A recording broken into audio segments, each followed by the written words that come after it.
નમસ્કાર ગુજરાત. આજના મુખ્ય સમાચારોમાં આપણે જાણીશું તો સોનું ચાંદી ઓલ ટાઈમ હાઈ પર, તો ગુજરાત સરકાર આપશે 50,000 રૂપિયા, તો મહિલાઓને મફત સિલાઈ મશીન, તો ચંદ્રયાન 4ને લઈને મોટા સમાચાર, તો ધોરણ 10 અને 12ના રિઝલ્ટને લઈને મોટા સમાચાર, તો 2024નું ચોમાસું કેવું રહેશે તે અંગે સ્કાયમેટે કરેલી વાત, અને મિત્રો છેલ્લે જાણીશું આજના સૌથી મોટા ખેડૂત સમાચાર.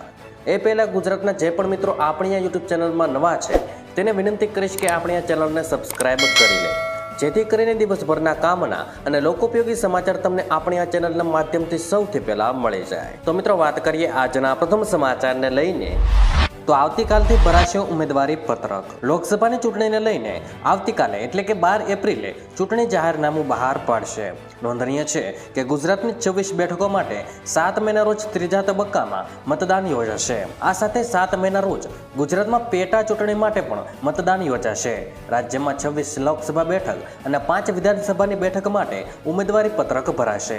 નોંધનીય છે કે ઉમેદવારી પત્રકો ભરવાનો અંતિમ દિવસ 19 એપ્રિલ છે. ત્યાર પછી મિત્રો મહત્વપૂર્ણ સમાચાર વિશે આગળ વાત કરીએ તો નંબર વિનાની ગાડી વેચનાર સાવધાન.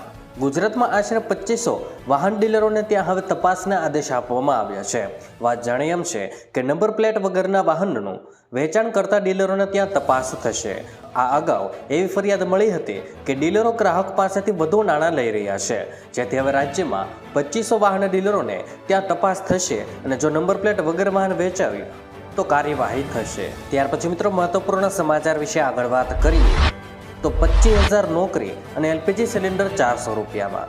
મિત્રો બીજેપીના રાષ્ટ્રીય અધ્યક્ષ જેપી નડ્ડાએ અરુણાચલ પ્રદેશ વિધાનસભા ચૂંટણી 2024 માટે પાર્ટીનો મેનિફેસ્ટો બહાર પાડ્યો છે. જાહેરનામામાં સરકારી અને બિનસરકારી ક્ષેત્રોમાં યુવાનો અને મહિલાઓ માટે 25,000 નોકરીઓ અને 400 રૂપિયામાં એલપીજી સિલિન્ડરનું વચન આપવામાં આવ્યું છે. જેપી નડ્ડાએ કહ્યું છે કે જો રાજ્યમાં તેમની સરકાર બનશે તો પાર્ટી ડીટીએચ મોડેલ પર કામ કરશે, જે વિકાસ, પરિવર્તન અને સંવાદિતાનું પ્રતીક છે. ત્યાર પછી મિત્રો મહત્વપૂર્ણ સમાચાર વિશે આગળ વાત કરીએ તો અમદાવાદીઓ માટે સારા સમાચાર. અમદાવાદમાં રહેતા લોકો માટે સારા સમાચાર છે. હવે શહેરમાં 60 જેટલા રૂટ પર ડબલ ડેકર બસ દોડતી જોવા મળશે. અગાઉ વાસણાથી ચાંદખેડાના રૂટ પર ડબલ ડેકર શરૂ થઈ હતી, જો કે ફક્ત 7 બસો ચાલવાનું બજેટ હતું. પછી અમદાવાદ મ્યુનિસિપલ કોર્પોરેશન પર્યાવરણને ધ્યાનમાં લેતા હજી વધુ ડબલ ડેકર બસો ચલાવવાની આયોજન લાગ્યું છે. હાલ 7 જેટલી ઇલેક્ટ્રિક ડબલ ડેકર બસ ખાનગી ઓપરેટરો ચલાવી રહ્યા છે. ત્યાર પછી મિત્રો આગળ વાત કરીએ તો ખેડૂતોને લોન નવી યોજના. મિત્રો દેશમાં ખેડૂતો માટે સૌથી વધુ લોકપ્રિય કિસાન ક્રેડિટ કાર્ડ લોન બાદ કેન્દ્ર હવે બીજી મોટી યોજના લઈને આવ્યું છે, જેનું નામ ઈ કિસાન ઉપજ નિધિ છે. તે વેરહાઉસમાં રખાયેલી ખેડૂતોની ઉપજ પર ઉપલબ્ધ રહેશે. કેન્દ્રીય મંત્રી પિયુષ ગોયલે કહ્યું છે કે આ લોન યોજના હેઠળ ખેડૂતોને કોઈપણ ગેરંટી વગર સરળતાથી 7% વ્યાજ દરે લોન મળશે. જો ખેડૂતોએ કોઈ લોન લીધી હોય તો પણ તે વેરહાઉસ દ્વારા આપવામાં આવેલી રસીદના આધારે આ લોન લઈ શકશે. ત્યાર પછી મિત્રો આગળ વાત કરીએ તો ધોરણ 10 અને 12નું રિઝલ્ટ જાહેર થશે. મિત્રો ધોરણ 10 અને 12ની બોર્ડની પરીક્ષાઓ 11મી માર્ચથી શરૂ થઈ હતી. આતુરતાથી રાહ જોઈ રહેલા બોર્ડના વિદ્યાર્થીઓ માટે સારા સમાચાર છે. મિત્રો કાલે બોર્ડના પેપરની ચકાસણી કામગીરી પૂર્ણ થઈ ગઈ છે અને એપ્રિલના અંતમાં રિઝલ્ટ પણ બહાર આવી જશે.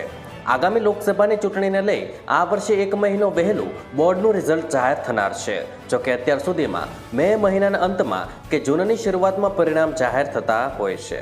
ત્યારબાદ મિત્રો મહત્વપૂર્ણ સમાચાર વિશે આગળ વાત કરીએ તો કેરી રસિકો માટે માઠા સમાચાર.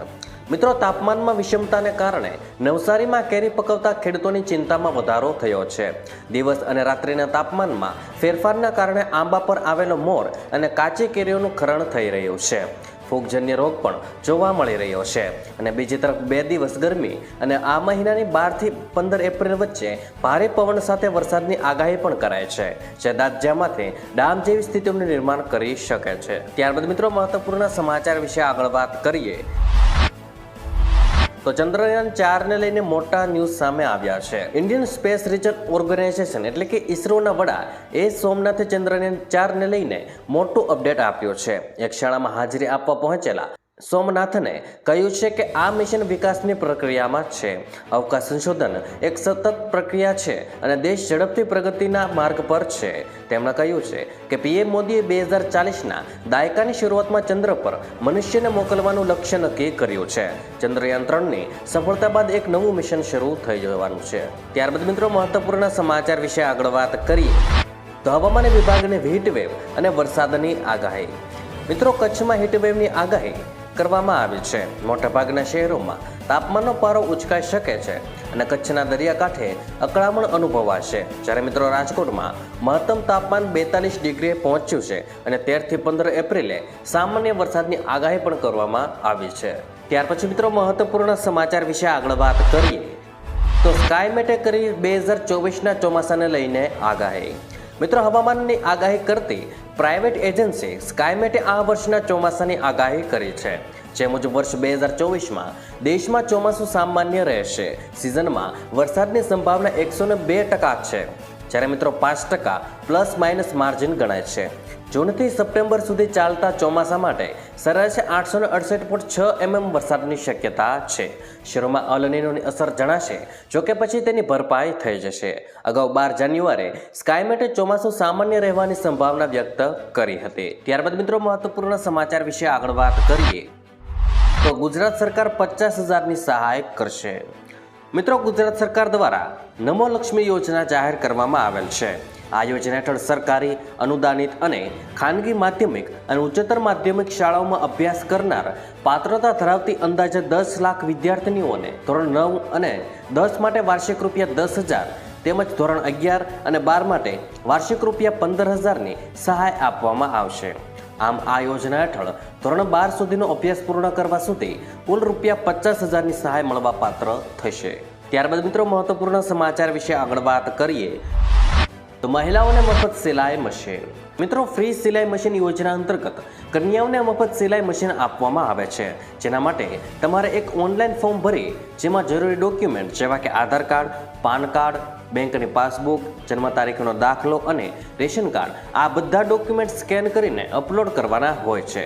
જ્યારે અરજી કર્યાના 10થી 25 દિવસ બાદ તમારી અરજી એપ્રુવલ કરવામાં આવે છે. જે નામથી તમે અરજી કરી હોય તેમને સિલાઈ મશીન આપવામાં આવે છે. મિત્રો હાલ આ યોજના માટેના ફોર્મ ઓનલાઈન ભરવાના શરૂ થયા છે. ત્યાર પછી મિત્રો મહત્વપૂર્ણ સમાચાર વિશે આગળ વાત કરીએ તો સોના અને ચાંદીના ભાવમાં ધરખમ વધારો. મિત્રો બુલિયન માર્કેટમાં સોના અને ચાંદીના ભાવ 7મા આસમાને પહોંચ્યા છે. તેમ છતાં સોના અને ચાંદીની ખરીદીમાં કોઈ ઘટાડો થયો નથી. તમને જણાવી દઈએ કે એપ્રિલની શરૂઆતથી જ સોના અને ચાંદીના ભાવે તેમના અગાઉના તમામ રેકોર્ડ તોડી નાખ્યા છે. હાલમાં સોના અને ચાંદીના ભાવ સર્વકાલીન સપાટીએ ઊંચા પહોંચ્યા છે. મિત્રો બુધવારે એટલે કે 10 એપ્રિલે હિન્દુ નવા વર્ષના બીજા દિવસે બુલિયન માર્કેટમાં ફરીથી નોંધપાત્ર વધારો જોવા મળ્યો હતો. મિત્રો ગઈકાલે 24 કેરેટ સોનું 10 ગ્રામ ₹74,250 વેચાઈ રહ્યું છે, જ્યારે ચાંદી પણ મોંઘી થઈ ગઈ છે.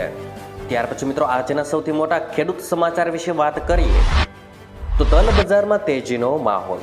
મિત્રો સૌરાષ્ટ્રમાં વાદળછાયા વાતાવરણ અને માવઠાની આગાહીના કારણે ઉનાળુ તલના પાકને મોટું નુકસાન થશે અને ઉત્પાદન ઘટશે તેવી શક્યતા વધતા તલ બજારમાં મને 50થી 60નો વધારો જોવા મળ્યો હતો.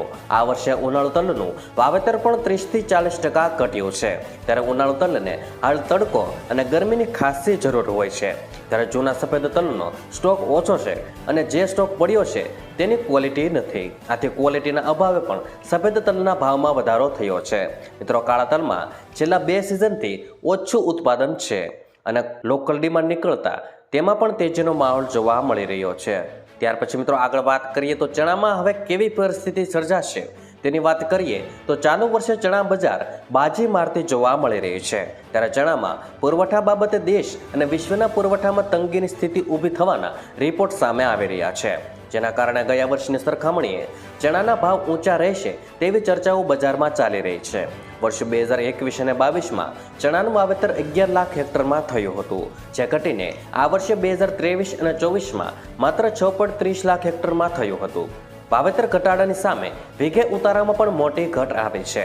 સરકાર ભલે ગમે તેવા આંકડા જાહેર કરે પણ સાચી વાત તો એ છે કે ઉત્પાદનમાં મોટી ઘટ છે, પણ ટેકા આસપાસના ભાવથી ચણા વેચીને ખનખનિયા ગણી લેવાય છે. ત્યાર પછી મિત્રો આગળ વાત કરીએ તો વિદેશી બજારમાં કડાકો, કપાસના ભાવ ઘટવાના એંધાણ. મિત્રો, ફેબ્રુઆરી મહિનામાં કપાસ બજારે તેજીની રૂખ પકડીને ખેડૂતોને રાજી કર્યા હતા. ત્યારબાદ માર્ચમાં ફરીથી બજારે વળતો જવાબ આપ્યો હતો.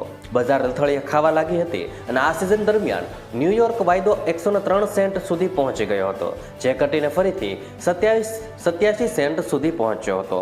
આમ ફરીથી કપાસ બજારમાં વળતા પાણી શરૂ થયા છે. હોળી બાદ આવકો 60 થી 70 હજાર ગાંસડી થઈ હતી, જે માર્ચ એન્ડિંગ બાદ એપ્રિલમાં વધીને 75 થી 80 હજાર ગાંસડી થઈ ગઈ છે. ફોરેન રૂની બજાર ઘટી હોવાથી મલ્ટીનેશનલ કંપનીઓ નીચા ભાવે રૂ વેચી રહી છે. આપણા જનરેશનના ઊંચા ભાવે લીધેલ કપાસ નીચા ભાવે વેચવો પોસાય તેમ નથી. આમ નિકાસ ઠપ થઈ ગઈ છે અને ભાવમાં મને 30 થી 40નો ઘટાડો આવ્યો છે. ત્યાર પછી મિત્રો આગળ વાત કરીએ તો ધાણા બજારમાં ભાવ ઘટાડાની આશંકા. મિત્રો, જીરા બજારની સામે ધાણા બજારો ટકેલી જોવા મળી રહી છે. ખેડૂતો જીરુને પકડીને ધાણામાં વેચવા બન્યા છે. આ વર્ષે ગુજરાતમાં 40 લાખ ગુણીનો ધાણાનો પાક અંદાજવામાં આવી રહ્યો છે, જેમાંથી અત્યાર સુધીમાં 23 લાખ ગુણી ધાણા બજારમાં આવી ચૂક્યા છે. હાલમાં MP, રાજસ્થાન અને ગુજરાતમાં પાકેલ ધાણાની આવકો બહોળી છે અને માર્ચ એન્ડિંગ પછી ધાણા બજારમાં મને 30 થી 40નો ઘટાડો નોંધાયો છે. હજુ MPના ધાણાની આવકોનું બજારમાં પ્રેશર આવતા ધાણા બજારમાં ઘટાડો થઈ શકે છે. હાલ બજારોમાં મોટી તેજી કે મંદી થાય તેવું દેખાતું નથી. ત્યાર પછી મિત્રો આગળ વાત કરીએ તો જીરુમાં ઘટાડા સામે તાજા અપડેટ. મિત્રો, જીરુના ભાવમાં ઘટાડાનો માહોલ છે, ત્યારે યાર્ડમાં હવે જીરુની આવકોમાં પણ ઘટાડો જોવા મળી રહ્યો છે. એવું લાગે છે કે જાણે ઘટતા ભાવની જેમ ખેડૂતો પણ મક્કમ બનીને બેઠા હોય. આવકોની વિસ્તૃત વાત કરવામાં આવે તો ગુજરાતમાં આ વર્ષની અત્યાર સુધીમાં ટોટલ 70,000 બોરીની આવક થઈ ચૂકી છે, જેમાંથી એકલા ઊંઝામાંથી જ 40 થી 42,000 બોરીની આવકો થઈ છે. બીજી તરફ લેવાલી ઓછી હોવાના કારણે જીરુમાં વધારે મળે 40 થી 50નો ઘટાડો જોવા મળ્યો છે. મિત્રો, રમઝાન ઈદ પૂરી થયા બાદ ગલ્ફની માંગ કેવી આવે છે તેના પર બજારનો આધાર રહેલો છે.